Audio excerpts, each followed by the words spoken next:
2023 edition of the Urban League Jobs Network Digital Career Success Series, brought to you by the National Urban League. I'm your host, Kenneth L. Johnson, president of the Harlem, New York-based diversity recruitment firm, East Coast Executives. If this is your first time joining us, welcome.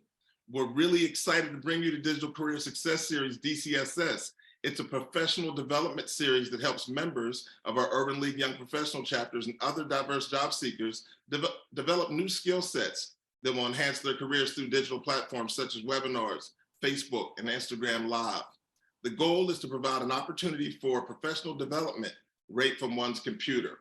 If you want more, visit nuljobsnetwork.com. I'm extremely excited for today's DCSS, Resilience and Resolve, because it is our kickoff for Mental Health Awareness Month. And with that being said, sometimes you need to do things with friends, and I'm excited today to have two friends on, Kimberly Reed and Frank E. Brady. Frank Brady, welcome to the show, my friend. You know what, did I lose Frank? I'm here. Am I live? Can you hear me? I can hear you. Welcome to the show. Please tell our audience about Frank E. Brady. Yes, what's going on, everyone? It's a pleasure, honor, privilege to be here alongside Kim and Ken. My name is Frank E. Brady. I am an educator, I'm a consultant. I have a consulting firm called FEB Communications that provides services in the entertainment, empowerment, and education sectors. I've been at that for around 10 years now. I made this shift into full-time entrepreneurship right during the pandemic. And so that's been a really amazing. I've had the opportunity to work with companies and corporations all across the country. And I'm just here to share a little bit of my knowledge and experience in order to just empower you and strengthen resolve. I'm here. Well, we appreciate you, my friend. I'd also like to introduce our co-guest today. This is my friend right here. This is Miss Kimberly S. Reed. Kim Reed, welcome to the show.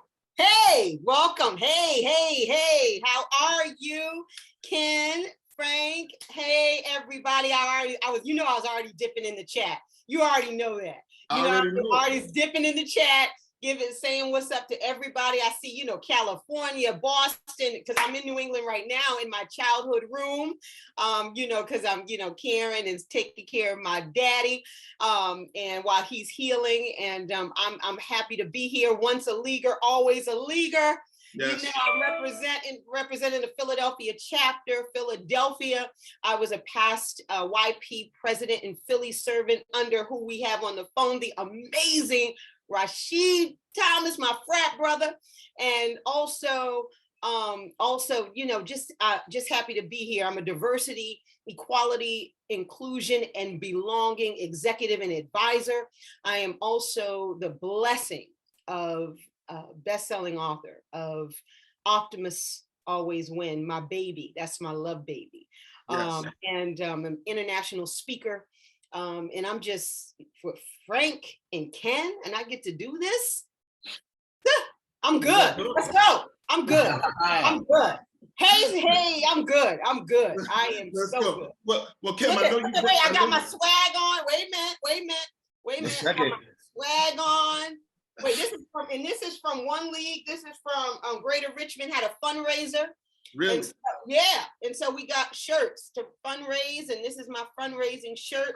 I just wanted to, let you know how I go hard for the Urban League. Okay. Well, I know you go hard for the Urban League. I think, it might not have been the last time I saw you, but I did see you at the national conference. Oh yeah, I was a speaker at the national conference. I have been, I told you I work for Wanda Jackson and I work for B. I have been a speaker, for the last couple of years. And Ken, I have to say this because I got to give a shout out because there may be some folks on there, or when they see in their email box an application, usually in the fall, the National Urban League sends an email out to members. I was a part of the inaugural class of the Emerging Leaders Program through American Express and the National Urban League and Duke University, where I'm blessed to be able to lecture now is this great program. So, for nonprofit leadership. So yeah, so I was a part of that too. So it's all good. So Let's do it. Urban League does it big. So speaking about good and speaking about doing it big, it's Mental Health Awareness Month, Kimberly and Frank, and we really wanted to tap in with our constituents, with the people that follow the Digital Career Success Series, really just to offer them an opportunity to kind of excel a little and just kind of get things right and just speak about resilience in general. When you hear the term resilience, Kimberly, I'm gonna bring you back in real quick, but when you think about resilience, kind of define that for people that are really kind of working their way through their career journey and they just need that extra something to kind of stay on course. Yeah. It's funny. I say a couple of things, Ken, about resilience. Let me say that. Resilience, people always equate that with adversity with resilience, right? They always equate some form of adversity with resilience. But adversity, that's true though, because adversity will show your growth, strength, and a level of resilience some may not understand or believe that you even have, right? But the definition of resilience is really the life's ecosystem is this. You're either going to something, through something, or out of something. That's life's ecosystem, right? To, through, and out. That's the system, right? Your resilience is not resistant to suffering, because sometimes that to, through, and out is suffering. Sometimes that to, through, and out is just something that you're lifing, right? You're going through life. But it is the capacity to bend without breaking. That's resilience. It is not the resistance to suffer. It is the capacity to bend without breaking. That is what resilience is to me. And that's what I hope that when you all are going through that life's ecosystem, regardless if it's hard times or you just walking through life, it is the capacity to bend without breaking. So let's talk about that. Like let's wrap that into a career situation. I know we had a conversation in the past where you just spoke about some challenging things that had happened that not only that you were tasked with, but then ended up being on the back end of in your career journey as well.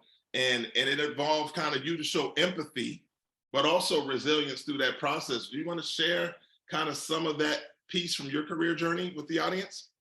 Oh goodness, it was a couple. Ken, which we were talking the other day. Which one were you talking about? So we were talking about layoffs in particular. Like this. Oh yes. Oh man. Let me tell you something.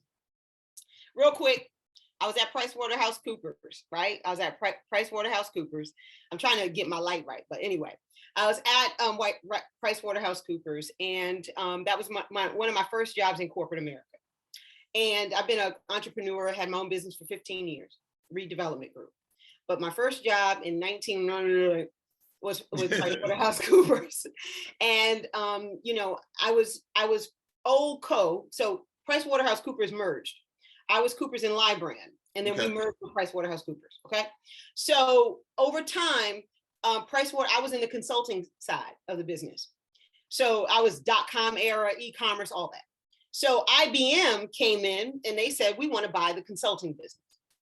So it was a process. Mergers and acquisitions, you guys know it can take 2-3 years, right? So we were rolling 2-3 years. So I was in HR space. So because I was in the HR space, I had to conduct a lot of the layoffs. So we laid off a lot of people during the, right before the 2000s because of just stuff that was happening in the nation. And so during this time of security, I mean, it was deep what we had to do, but a lot of professional services, financial services was all doing it.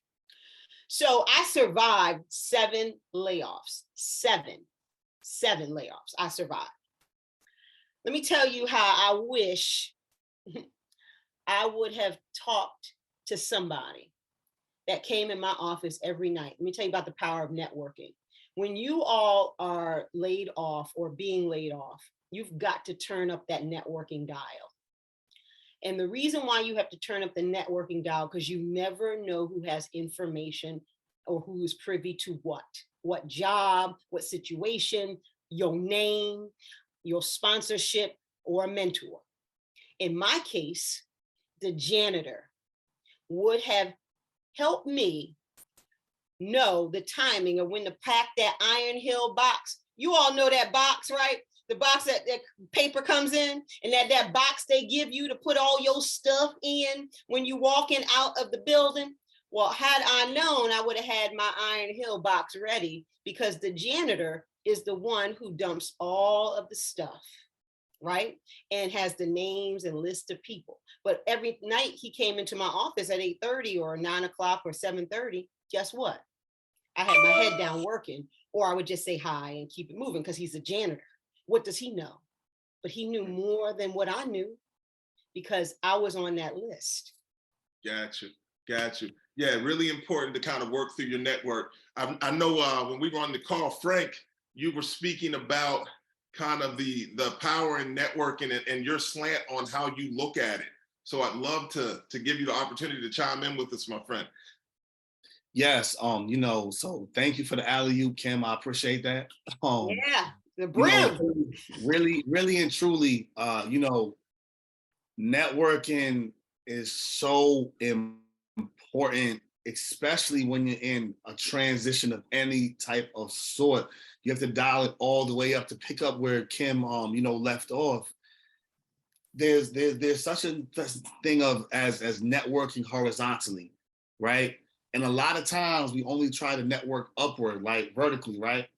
But there's something as networking horizontally. We have peers that we're connected with, peers that are in similar jobs, similar, career paths, similar spaces of management, similar, workspaces. It's a synchronicity across the board, and you never know who has access to what information, right?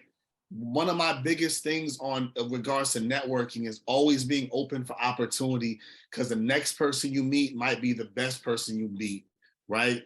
The next person, it could be the best opportunity. Doesn't matter what space that you meet them in. Just because the person isn't in your industry does not mean they don't have access to the industry through someone else, through a friend, through a colleague, through a family member, right? And one of the things I love about that type of networking, and this is a gem that I've learned over the years, has gotten me into rooms, spaces, places, and access to opportunities, is always look to see what you can give to a networking conversation in a networking connection rather than what you can receive and take. Because if you introduce yourself as a gift, someone's gonna wanna repay you back down the line. That might mean connecting you to an opportunity or situation. That might mean when a conversation comes up with a manager or a company that's looking to hire new individuals, that person may be in a position to recommend you because you have a positive imprint in their mind, because you gave them something rather than needing something from them, right? Hey Frank, is that the side of it, right? So the resilience piece being kind of still stay positive through that storm? Yes, you have to, because here's the thing, right? You have to stay positive through the storm, because it's literally a neurological weapon that you can have, right? Because wherever the mind goes, the body follows. Wherever the mind goes, the decisions follow. So even if it's turbulent around you, if you give in to those negative feelings, right? Those low feelings, your body and your actions will follow. It's physiologically sound, right?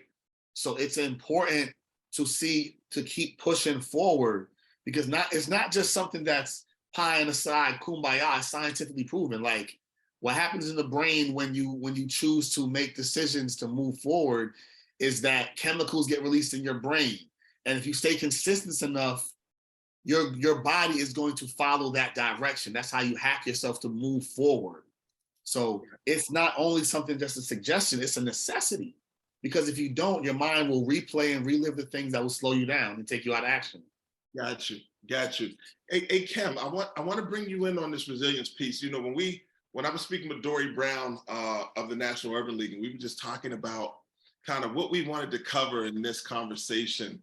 And I thought it was interesting kind of early in her list of things that she wanted to discuss was illness and kind of how people can stay resilient through their body just physically not being able to give them all that they need at the time. And Wow. I just from your book and just from your story, I know you've kind of had to walk that, to fight that fight, right? So can you kind of speak to us on what allowed you to stay strong and resilient through trying times and to continue moving forward with your career? Oh yeah, I mean, it's no secret. I am a 10-year stage 4 breast cancer survivor. No secret. And I don't make it, it was only a secret when I was going through, because I didn't want to hear no negativity. I didn't want to hear no, no, don't fret for me. All right. And don't fret for me now. It's in my rear view, right? God is good. He healed me and it's all good. That's why we here, right? So we can pour into other people, right? And Optimists Always Win is 100% of the proceeds go to 2 charities. We know that because I want to. That's the title of your book, correct? Yeah, I'll put it in later because I was Okay. already up in the chat because we got to talk. I got to answer somebody about networking after I answer your question, Ken. Matter of fact, let me just reverse real quick. Let me answer this question real quick. People say, and Frank, you said this so eloquently. Networking, first of all, you all have to understand networking is your currency. Bottom line. You will not, I want you to hear me and hear me good. Networking, if you do not network, if you will not be successful, period. If you do not have a mentor, sponsor, or a network, those 3 things, you will not be successful, period. Period. Hey, At Kim, all. give me the 3 again. Network, sponsor, or mentor. Yeah. You're not going to be successful, period. Okay. I understand some people have a very hard time with it, and Black people have a hard time with it. And that's statistic. That's not Kim Reed just saying that Black people have a hard time with it. It's not. But because we feel like we're being fake. Listen, let me tell you something. Networking is not about you. It's about the other person. All you need to do is suck it up for 2 minutes and say hi to the person. Tell the person who you are. Ask the person about themselves and how they got to where they are, or ask them something that's going to require them to tell you about them. Based upon their answer, you engage or you don't. Listen, if you want to stay great, don't network. If you want to be extraordinary, network. It's real simple. Okay. So I understand it's hard for certain people. I get that. But you have to do it if you don't have a job, and you have to do it to get to the next level in your job. Yes. Okay? And if you are an entrepreneur, you know how many times I have to network. We are a referral-based business. I don't cold call. So everything we do is networking. It is who I know, how I know it. I had to go to a speaking engagement in Wichita, Kansas. You think I wanted to go to Wichita, Kansas? No, but I did because the room led me to one of the biggest clients that I have today. That's why. And I had to be the only person of color in the room. So sometimes you got to get over your Blackness. Sometimes you have to get over being fake or superficial and just get it done. The more practice you do, the better you're gonna come. See, So you have the power of doing this. Can I jump? Because Kim No. Wait. So let me wait. So Ken, so I will answer. So I will say this in my sickness, because I had to network. Yes. In my sickness, and then so because I know Frank, you want to say it. I don't. So in my sickness, and I'm a pause though. In my sickness, I made the decision, because everybody with cancer was not, I had the blessing that I wasn't sick, Ken. Okay, because I don't take that for granted. I had chemotherapy every 21 days. Okay. My first chemo session, 2 weeks later, I had to be on a stage in Las Vegas in front of 200 people. Then another stage and another in the plenary. You guys know what the plenary, that big session, and that was over 1,000 people. And I came out on stage and I gave it all I got. And I got a standing ovation. And I did not tell one person I had cancer. It was just because of the message. But the reason why I share that about being sick, because sometimes Kim Reed chose. I wanted to go through this without a scarf on my head. I didn't want people to deal with me because I was sick. I wanted people to deal with me because I was smart. And one of the things when cancer, as you all know, and going through chemo, yep, I lost all my hair, eyelashes, eyebrows. I was at Philadelphia. In Philadelphia was the Urban League Conference. I was the president of Philadelphia chapter. So I had to be at everything. Brandy was the national president. Rashid was the president of our region. We had to go to everything. And I still had to move. So again, I think for when you talk about sickness and resilience, Ken, it is some people who are that sickly, they can't do it. I'm not talking about those people, not talking about that. Right. I'm talking about, it really boils down to how bad you want it. I wanted to continue to be great because God allowed me to get up every single morning to do that. So that's why I did it. But there was a level of resilience because I knew when God healed me that I would be able to still do what I needed to do to get to that greater that I was telling you all about. So I had some days, no doubt about it, that I just wanted to stay in the bed.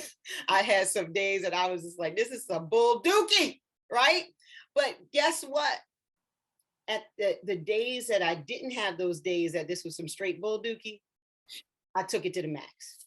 Well, we thank you for sharing so openly. Mr. Brady, I know you wanted to come in. Man, whew, Kim just took the breath out of my lungs. I don't believe that. I know you do. I don't either. Not one dear. Look, I just wanted to add into what my sister said, and respond to something in the chat about networking. There's a phrase I just want to throw out there. Strategic commonality. When it comes to networking, strategic commonality. So one of the best friends of networking is research and preparation, right? So when I say strategic commonality, I say, what are the events? What are the meetings? What are the organizations that are so aligned with what you're doing? Because when you're in the room, there's a commonality with those that are already connected to what you're doing, right? Across different companies, different areas, right? If you're in healthcare, what are the conferences? What are the opportunities? What are the volunteer opportunities, right? To give back.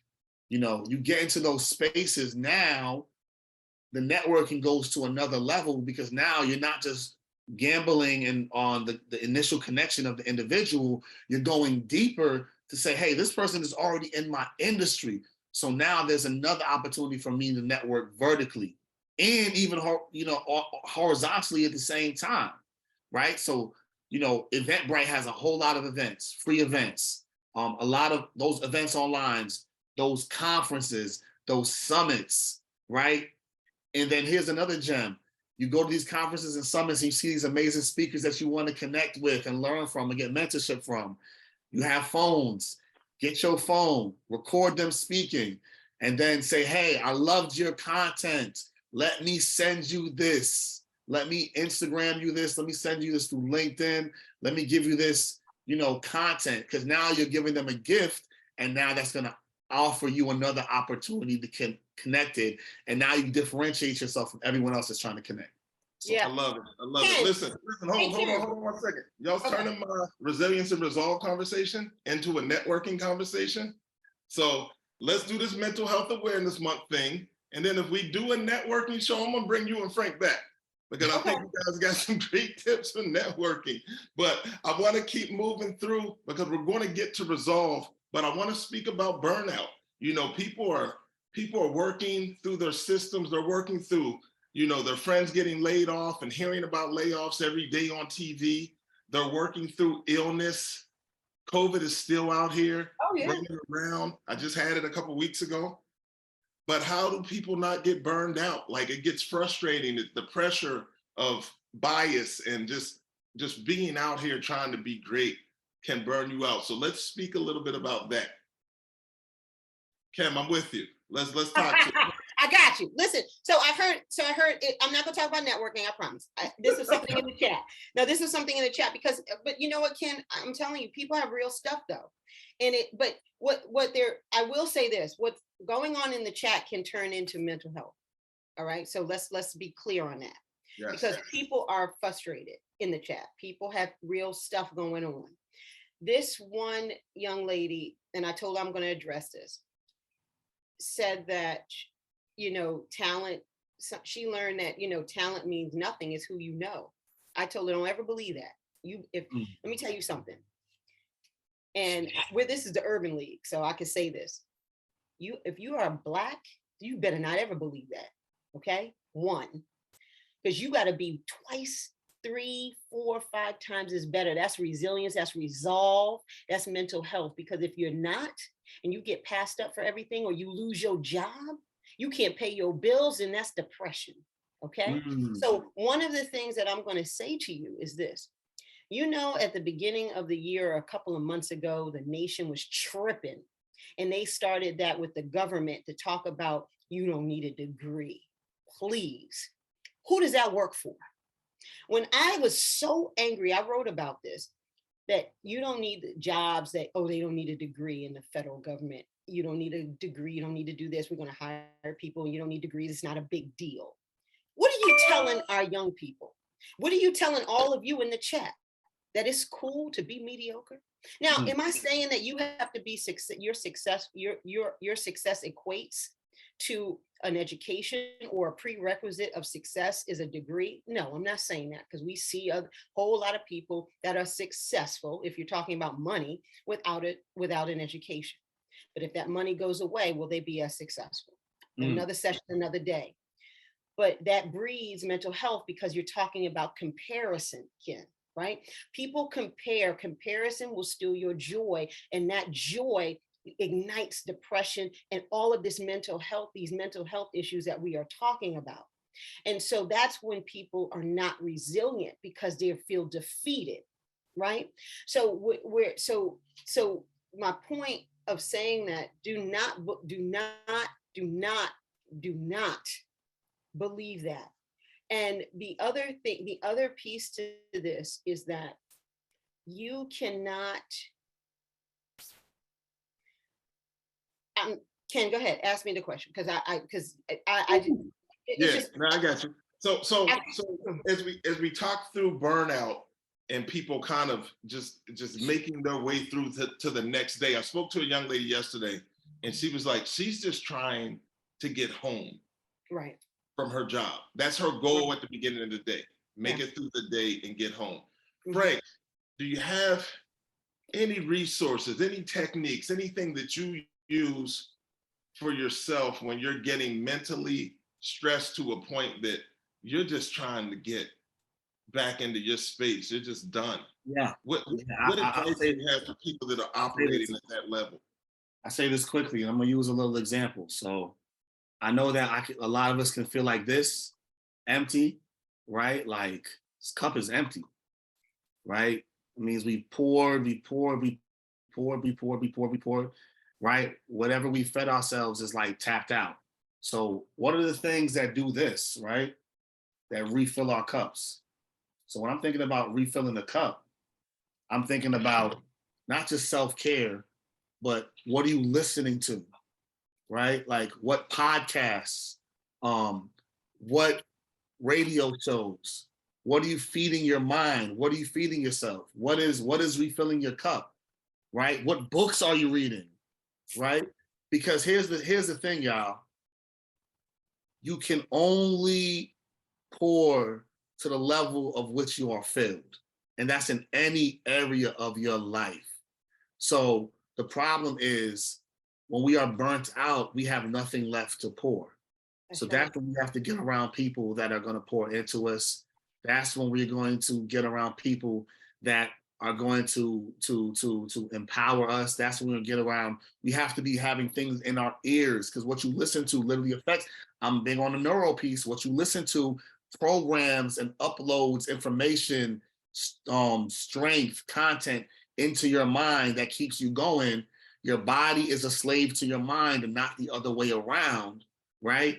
So that's the first thing. Number two, when you are on burnout, what you do when you go to sleep and what you do when you wake up in the morning are crucial, because what you do before you rest will give you the opportunity for your brain to recharge. And what you do when you wake up in the morning, your routine will give you the opportunity for your brain to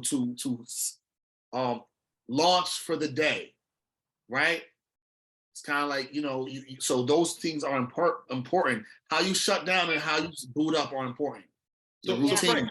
Frank, give us some tips on that. What is that? Is it meditation? What do you use to allow you? I personally use, okay, so this is what I personally use, right? In the morning, when I wake up in the morning, I journal. I clear and empty my thoughts. Why? Because journaling allows you to get your thoughts out on paper and demystify and declutter your mind and setting an agenda for the day. You might need to get some things that are troubling you off your chest. You might need to get some things that are impacting you, but you get it out of here and on paper. So now you have a clear mind to move forward to the day. Once I do that, I go into, okay, what are my objectives for the day now? Because now I have a space of clarity that's not cluttered by everything that I'm dealing with. Number two, some type of physical exercise. Why? Because the body has to keep moving. The physical exercise releases some other chemicals in my brain to keep me focused for the day, right? Endorphins, that's the painkiller that gets released into your body, that kills depression, that kills anxiety, and that gets you focused, right? And then lastly, the last thing is my nutrition. That's the trifecta, because whatever I feed my body now is going to impact my whole mind, self, and everything like that, right? So vitamins, because these are consistent things that you do over time that will solve your issues and keep you motivated and locked in. I love it. I love it. Yeah. Definitely. Great There's, tips. there's this book, Ken, because Frank, you just dropped the whole mic. Okay. So I'm going to show this book. Charles Stanley passed away. I was heartbroken because I had the title of the book, Ken. It is God's Purpose for Your Life. I'm not pushing religion because I'm a diversity person. So whomever you serve is fine with me. This is for me. This is what I use. God's Purpose for Your Life. It's a 365-day devotional by Charles Stanley. Mm-hmm. I started it during Lent last year, and I just started rereading it because it just uplifted my soul every morning. I listened to motivational videos, like Frank said, and Frank said something so powerful. People can only meet you where they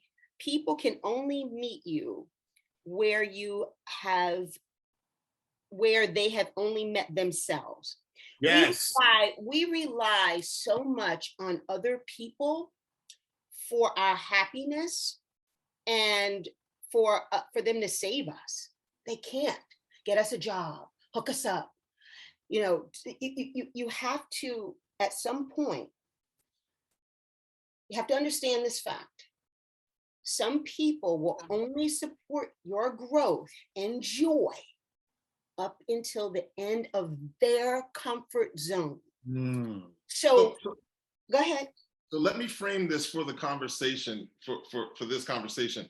Like we're talking about people, let's frame it as coworkers and colleagues, right? Okay. So how do we strengthen those connections? What should be our expectations for those connections? But I also wanted to speak to you, and you can wrap both of these questions in if you don't mind. But sure. How can organizations, with you being a DEI expert, this is one of the things I mentioned, I'm going to have to ask you, but how can organizations help their employees become better by providing support and letting their employees know that they're not alone? So how can the organization support us? And then what should be your expectations for your colleagues and coworkers? So I think what should be your expectations for your coworkers is that understand that everybody is going through something. Because I think sometimes this whole pivot back into the workplace is tough, Ken, for everybody. It really is. And you got to give everybody grace, including yourself. You got to be kind to yourself. And I'm talking about coworkers right now. Yes. I think that we put so much on coworkers, right? To help us, right? To help us do better, to help us, to help us, get through the day, to help us, do all of these things. And, you just, you can't do that to yourself. You can't do that, to your coworkers. What you do have to do is support each other, right? One of the things that, if you have employee resource groups at your job, or you have affinity groups, what I've seen is some real creative things in my travels, because I work with companies, as you mentioned, all the time. And what I've seen is really creative things with business resource groups, affinity groups, that they're supporting each other through these times of coming back into this workplace, because some people are still hybrid, very much so hybrid. And so it has been, if you're not a part of your affinity group, join. You could be any level in the organization. To be a member, you could be any level of the organization. Get into one of those groups. It's not a support group, because I know some people still are, a little squeamish about having that label, but become a member of one of your affinity groups. And that's how you and your coworkers can talk. Now, I have to say this disclaimer, Ken, as a person in diversity inside organizations, there is a such thing as oversharing. Okay. Mm-hmm. Do not get up in those organizations. All right. And start oversharing.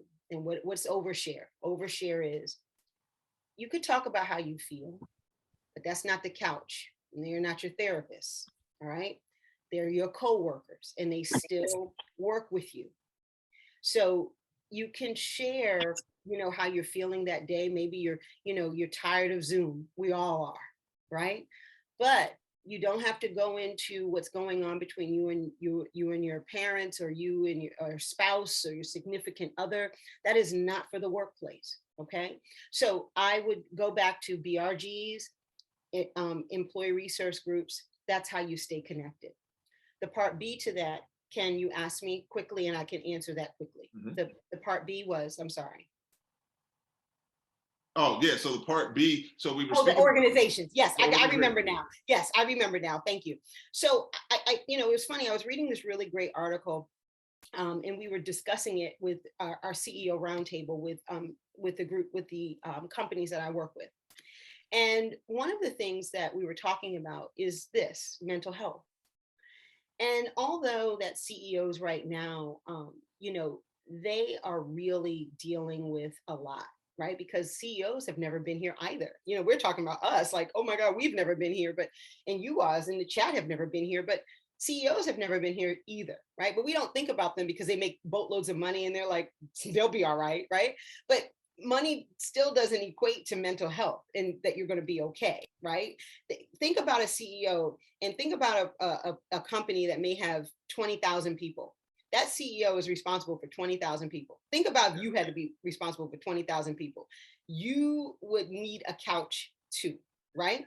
So as we unscramble, and as CEOs unscramble this Rubik's Cube, right, at the top of the year, and we're still kind of unscrambling this whole Rubik's Cube, right, of COVID, and getting back to, this whole Hollywood Squares, and getting off of the Hollywood Squares of Zoom and all of that. The emphasis organizations are having is still on people. Don't think that it hasn't. It is. It's on people. It is on leadership, right? Because leaders are still learning how to manage you all in Hollywood Squares and out. Okay. It's on culture. It's on emotional intelligence, right? Because self-awareness is a part of, people are depressed. People are hurting. And people are not self-aware how that is affecting their leadership, how that's affecting them dealing with their coworkers, right? If you're coming to work depressed, right, and you're in denial about your depression, and you lead people or you're working with others, that is affecting them, right? Talent and mental health, right, guys, has risen on the list of CEOs, trust me, of their concerns.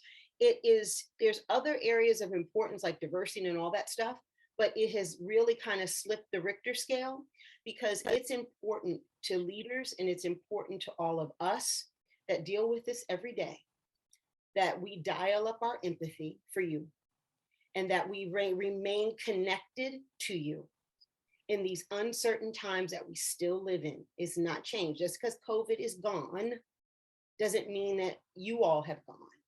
You all still are being laid off. The banking industry is taking a big hit right now, okay? And it is critical for us to continue to help keep these cultures solid so you all could stay solid in your mindset. Ken, I Yeah. hope that kind of covered. I know that's very broad, but that's what we're talking about right now, this week. Definitely, definitely. Mr. Brady, you know, we're talking about resilience and resolve, and you know, just thinking about kind of you and interacting with you, I know that I see you out and about, BM Excel. I always see you, you know, at graduations, delivering keynotes and being out and supporting the youth. But you seem to always show up in professional development situations and spaces. And I'm just wondering, what career and professional development activities can someone engage in during this time when they're feeling a little unsure about themselves? And what if they're not even motivated to do these activities? Like, how do they continue to push through? Well, you would get Kim Reed's book, one. Oh, Yes. So, so I would say in times when you feel like you're not in motion and you're struggling to move forward, it is the best time to dig into yourself, right?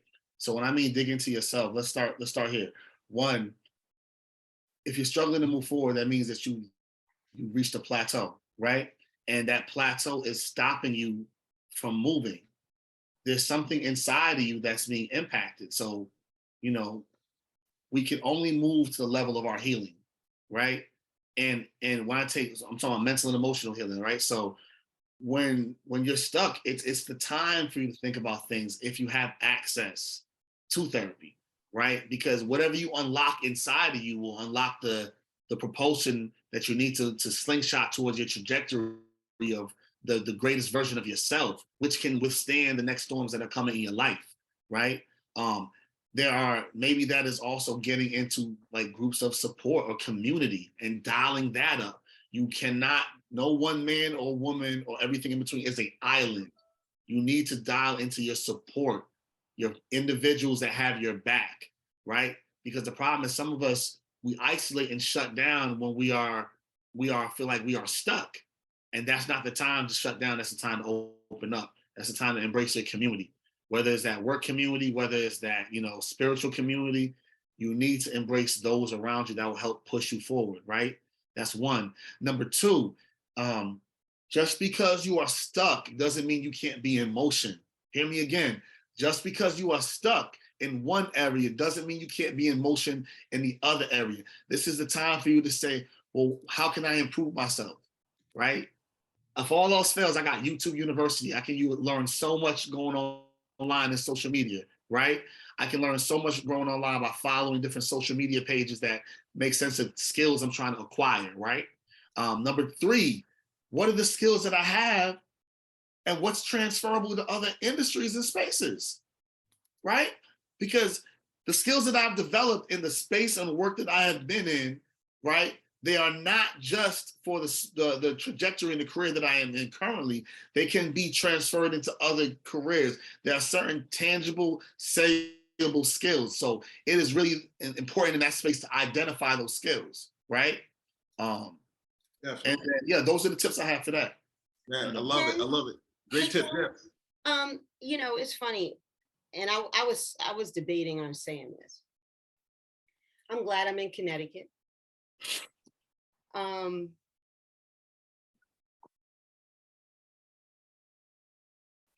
This week was tough, work-wise, and last week.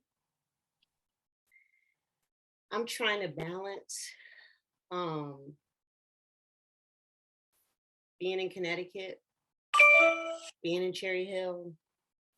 Some of you all know I had to abruptly come home a couple of months ago because my dad was very ill.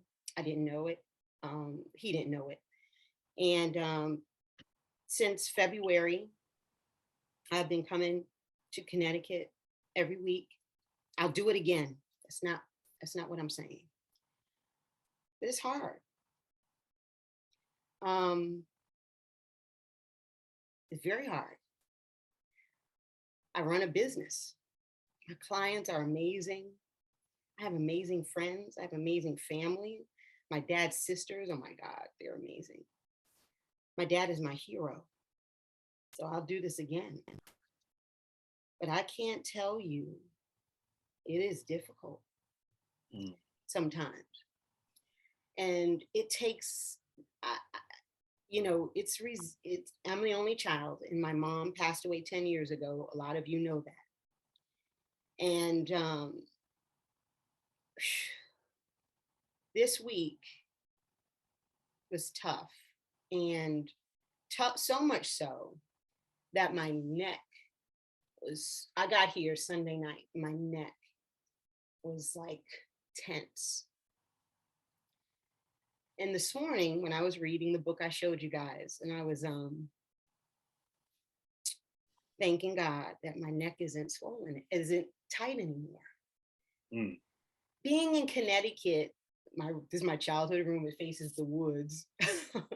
We live in Connecticut, but and being here with my dad, and I was talking to him before I got on here, and I heard the garage door open, so my dad must have went somewhere, but went to the store. But guys, life, sometimes you got to start lifing in the middle of your life. Layoff. May not be getting along with your manager. Your manager hates your guts. I've been there too. Because of the color of your skin, or because you're smarter than them, which you always will be. But as long as your agenda is pure, you will win. You start playing those games, start being untruthful, you're gonna lose. But resilience and resolve, you gotta keep pushing.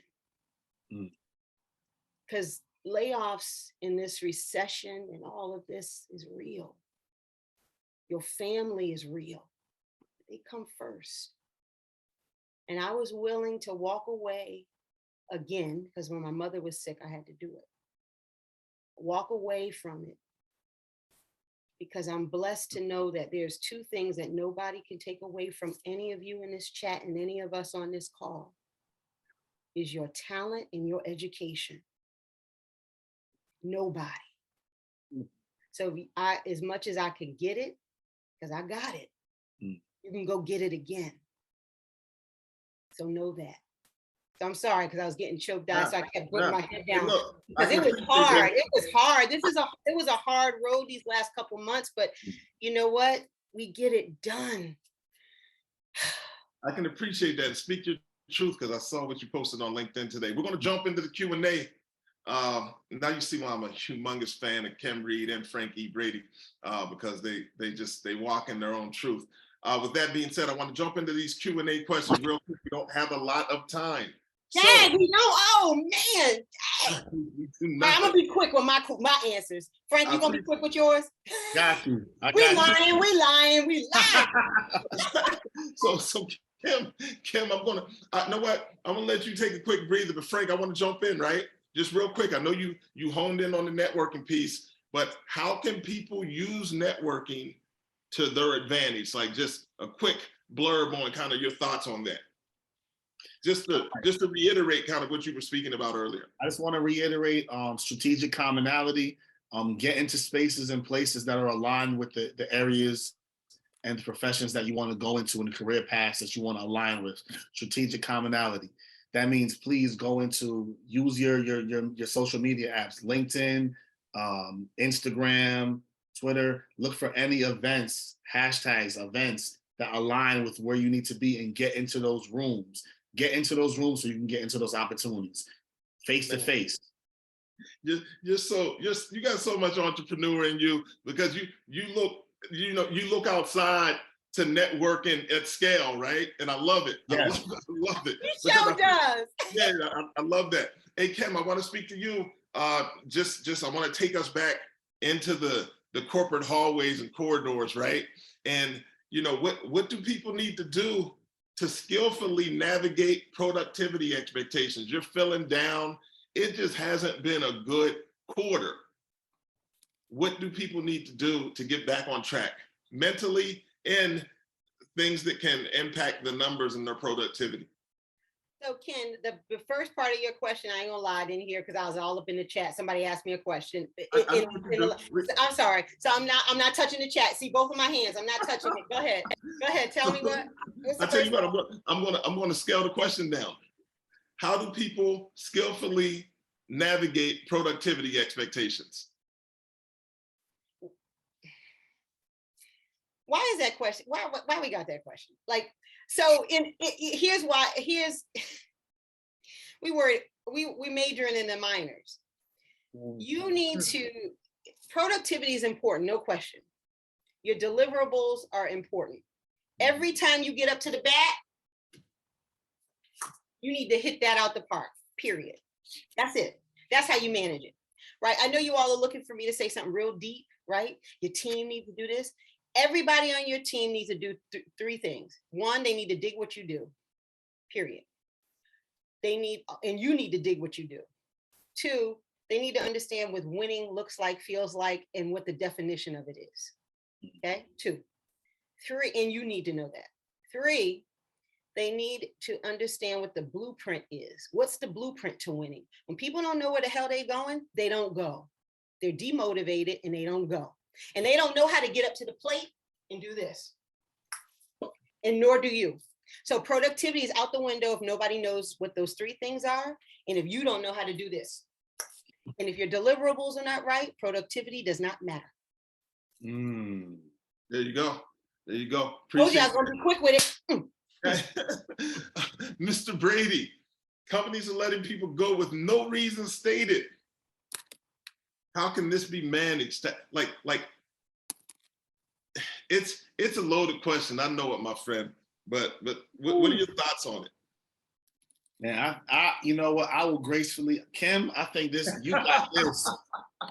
I can give an answer, but I feel like Kim got this. Let's do it.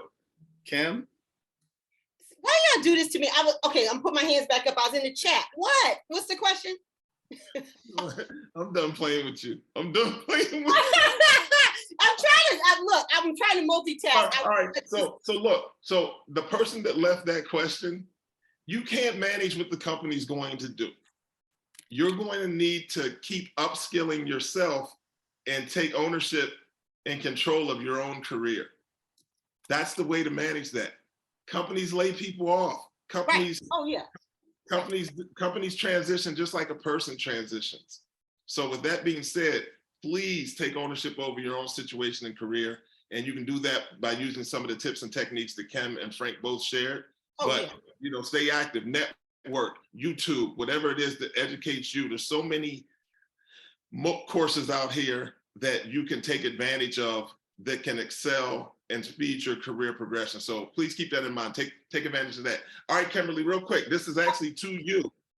Kimberly, how does one support their partner who is going through things to ensure that they are thriving both professionally and personally? You trying to be funny because you trying to rub it in that fact that I'm single? You trying to rub that in? Hey, I was thinking that was somebody that you're not supporting right now. I'm just looking at the question. I'm like, but let me say this.